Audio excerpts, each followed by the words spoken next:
we increase certain problems to major threats, and with that ignore other ones.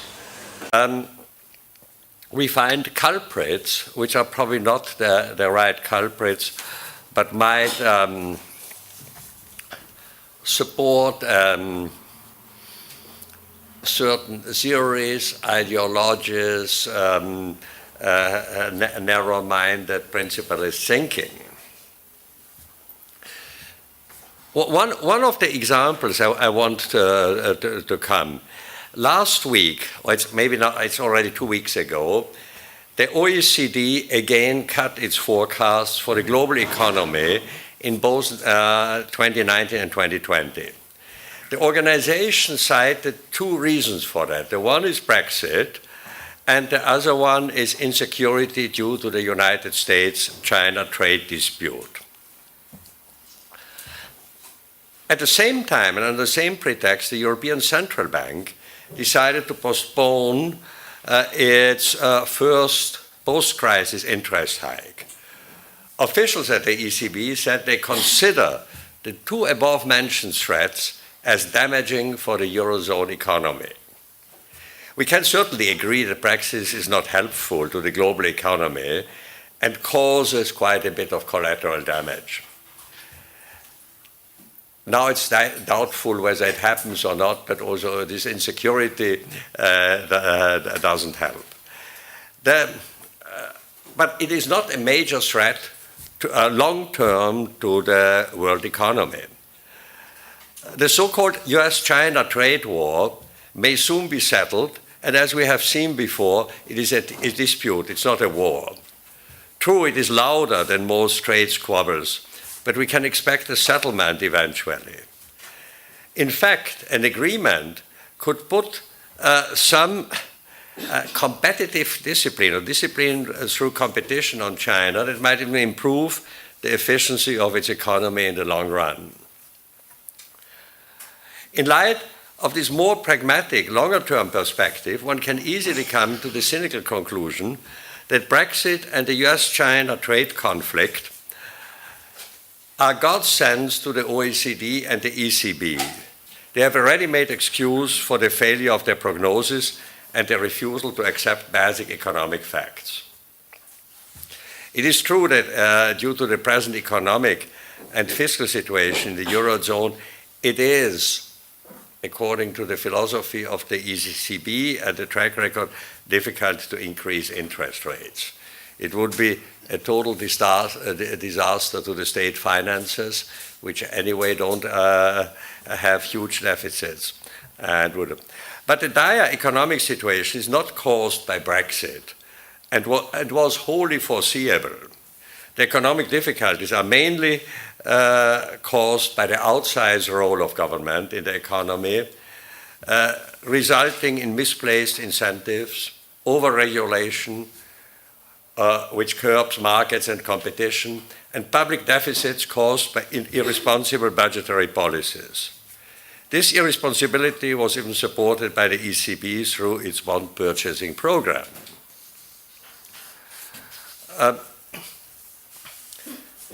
There is a worry about deflation. Indeed, on the consumer side, we are in a somewhat deflationary environment.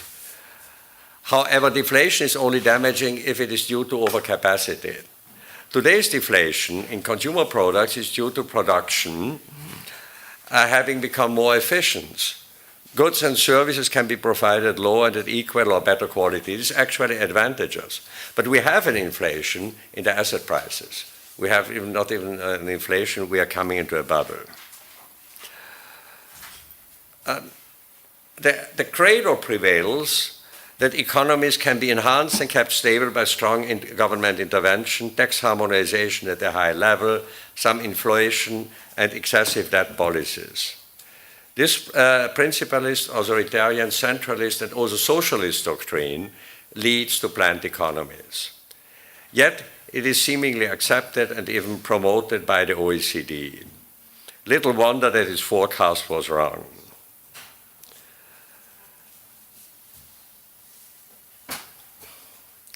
It is an old tenet of authoritarian, especially socialist systems, that people and economies should be planned and controlled by governments. We know from experience that we need the rule of law and legal frameworks, but these should limit rather than augment government influence and control. Here, the authoritarian regimes of the past failed. We also know that the essential ingredient for prosperity is a market economy based on individual responsibility, competition, entrepreneurship. The very successful, and now I'm coming back to Ludwig Erhard and Clay, the very successful German system, which helped the country rebuild and then develop quickly after its defeat in World War II, was based on the principles of a free market and personal property rights. A legal framework set parameters that were not excessive and allowed everyone, including the weaker members of society, to participate. Most importantly, it also limited government intervention. This system is, however, now watered down. What we should worry about, much more than about Brexit and the trade war, is that the world's free societies, free countries, and for this we cannot blame the so-called populists or illiberal Democrats, or however we call them, that they are now approaching at the same level of planning and control in which the autocrats of the past were trapped. This creeping socialism threatens free society. We have other problems. When we had the crisis in 2008 and so on, there was the question of market failure. And it was said it's a market failure. Also, we know that there were a lot of distorted policies giving the wrong incentives which were behind. And that was it. It has to be fixed by state intervention. It is very worrying now that now in Germany the Minister of Economy wants to have a much stronger sort of industrial policy guided by the government. And he says this is the essence of social market economy. I don't think that Ludwig Erhard will be very happy with his successors.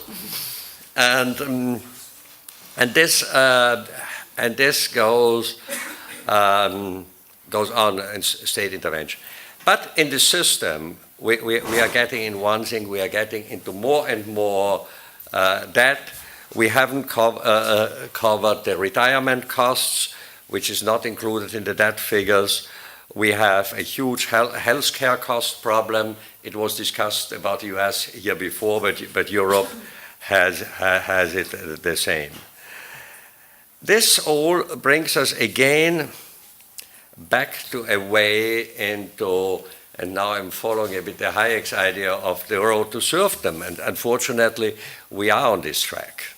And what we should then see at the end, what can we do with it?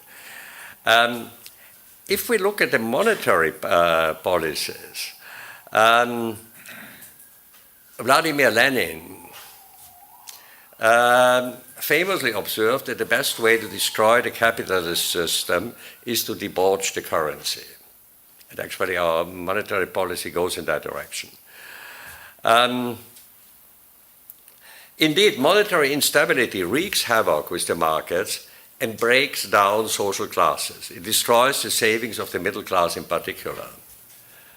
The myth that recessions and overheating can be prevented by central banks and that cheap money stimulates consumption and investment, thus boosting the economy, has led to low to negative interest rate policies in many countries.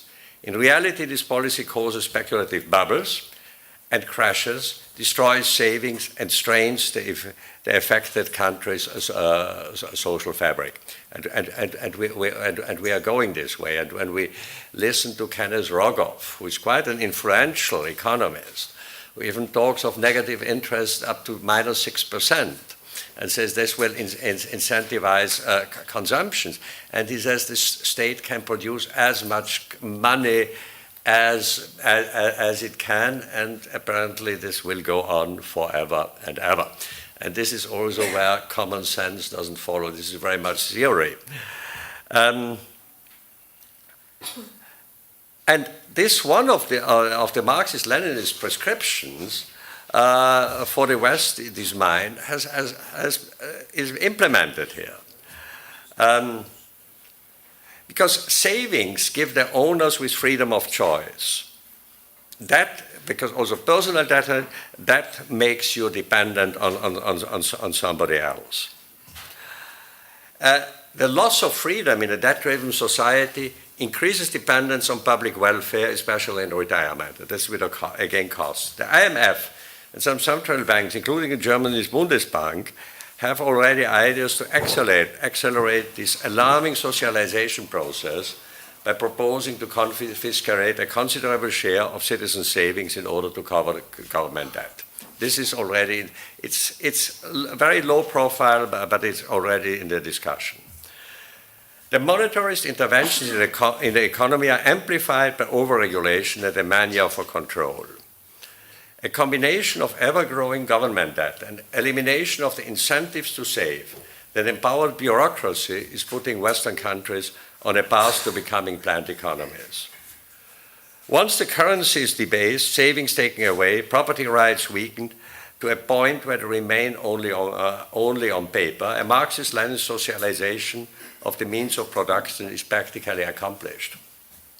It is worth noting how smugly the current talk of abolishing cash in favor of electronic accounts fits into the scheme of total state control. Another important principle of the Leninist state was trust is good, control is better. As a matter of fact, I don't think trust was very much the principle in the Soviet Union.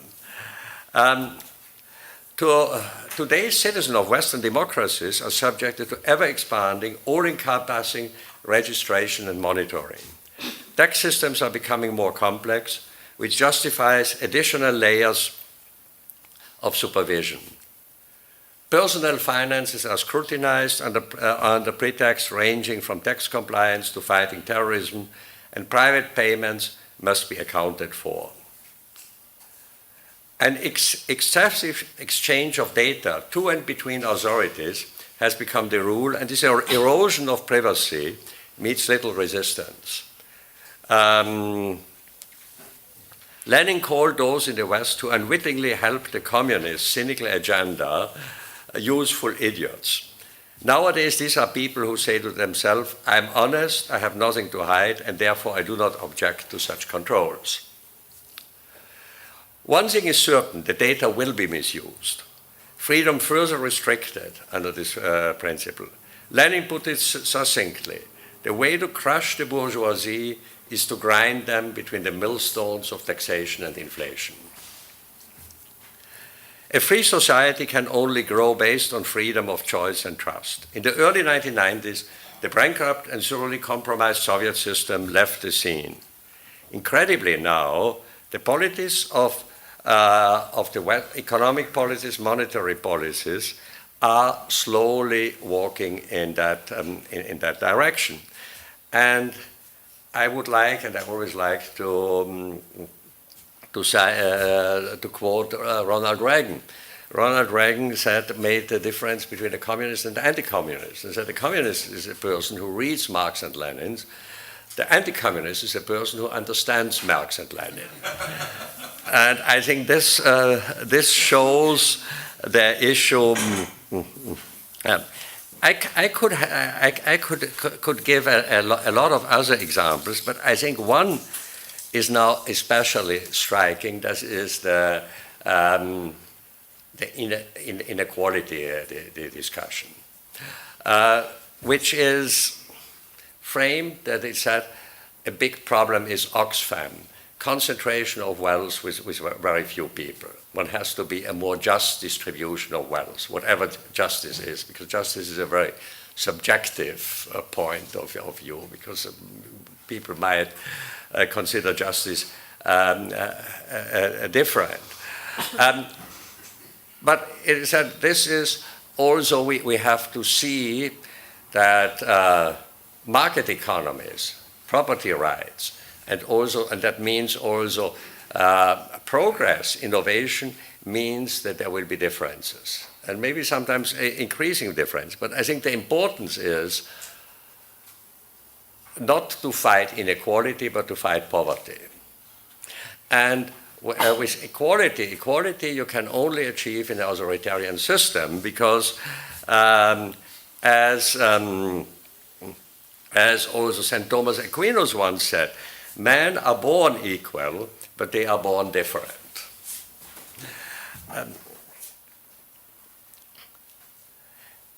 But it's shown now as one of the major problems of mankind, and it is said, well, we have to make changes which can only be done in an authoritative way. What comes additionally to it is creating fear of progress. Artificial intelligence, robotics, etc. And it is put as a fear into the head. People will lose jobs, there will be an even stronger concentration of wealth, etc. And then we need what is called universal guaranteed income. What it ignores, that probably if the artificial intelligence is a step further where man gets a bit more efficient. But this creates new jobs. If we look 100 years back, 30% of the population worked in agriculture, and then one would have said, in a situation where only 2% work, what will the other 28 persons do? We have a lot of new jobs which nobody imagined at that stage that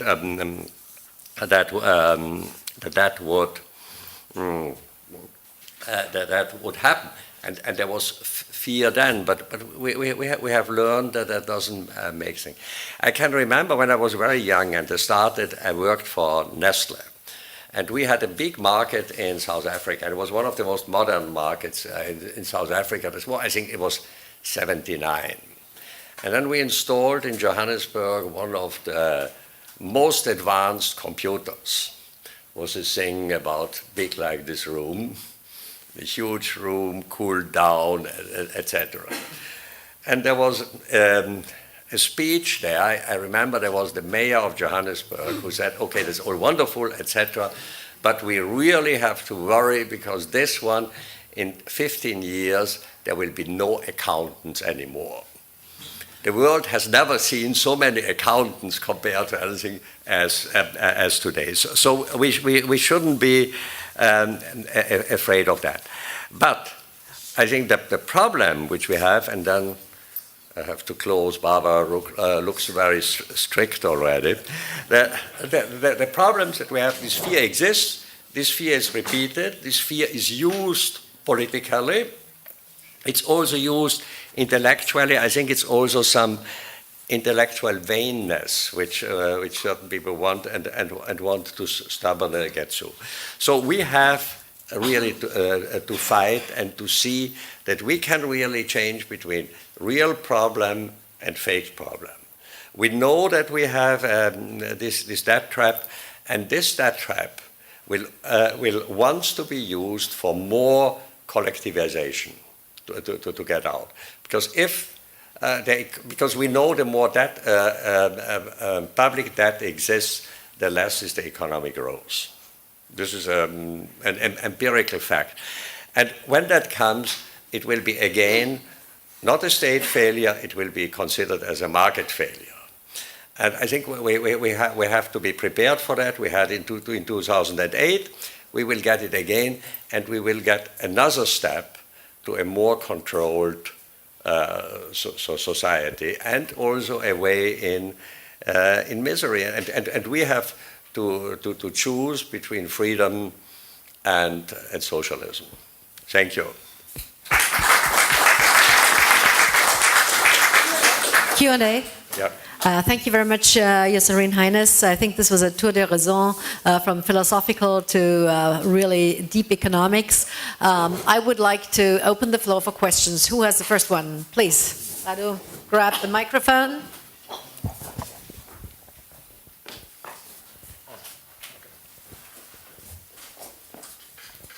Thank you. Firstly, I want to observe the fact that we are now witnessing a small piece of the last 22,000 years of human history in this room. Because we are in the presence of a prince having a very refined testimony about capitalism in a former socialist country. So all history is covered here. Secondly, I want to ask you whether in Liechtenstein, even for a tiny second, has someone thought about the country's accession to the EU? And if so, why only for a second? Thank you. Well, this is it's quite an interesting story. You know, we have very close economic ties with Switzerland in Liechtenstein, and we are both absolutely very much for entrepreneurship and free markets and competition. But we have these close ties. And it was a very interesting situation, and we were members of the European Free Trade Association. We are still. And when in the early 90s, there was the move that the countries of the European Free Trade Associations would move into the European Union. But the first step was to go into the European Economic Area, the EEA. The contract at that stage, the agreement was at that stage that it would only work if all EFTA countries, European Free Trade, would join the European Union. And there were two votes. There was Switzerland voted against it. And they voted against it because because the Federal Council has said we want to go into the European Economic Area because it's our first step to go in the European Union. Liechtenstein voted, and in Liechtenstein, the ruling prince said, we absolutely want to go into the European Economic Area because we do not want to join the political union. This was the difference. Then what then happened, actually with the Swiss no, the treaty was gone. And then most other countries, they joined then directly the European Union, like Austria and the Scandinavian countries. And with Liechtenstein, we had, let's say, a very good slot, because Brussels was so offended with the Swiss that they wanted to show the Swiss that another country could get a very good deal with the European Union.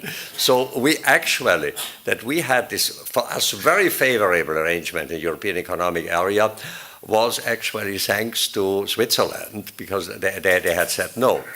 But I think what we shouldn't do is to be too negative about the European Union. I think we need the European Union, but we would need more subsidiarity, less harmonization, and more regional competition inside. So I don't want to be too much EU bashing, but another reason for Liechtenstein was we wouldn't get a commissioner if we would be in the European Union. Other questions? If not, I may add one. Brexit, and do you think, if we look at the markets, there were no volatilities, or at least not as many as many have anticipated that it would be a catastrophe? Do you think the companies have priced a possible exit in already, and when? And well, I think what is with many the idea, they say, well, if the hard Brexit comes, then actually there will be finally some pragmatism would come back to find solutions for the different sectors, because it would be as much a problem for the European continent as for the UK, because the UK is an important trading partner, and the assumption is that something will happen. But they have emergency plans, etc. But I think the markets more or less still believe that it's that somehow a solution will be found. Mrs. May will be the big wizard taking the rabbit out of the hat or whatever. Thank you. Other questions? Okay, well then, thank you very much, Michael, for sharing your wisdom with us. Rolf, may I ask you to come and chair the next panel? Rolf von Hohenau.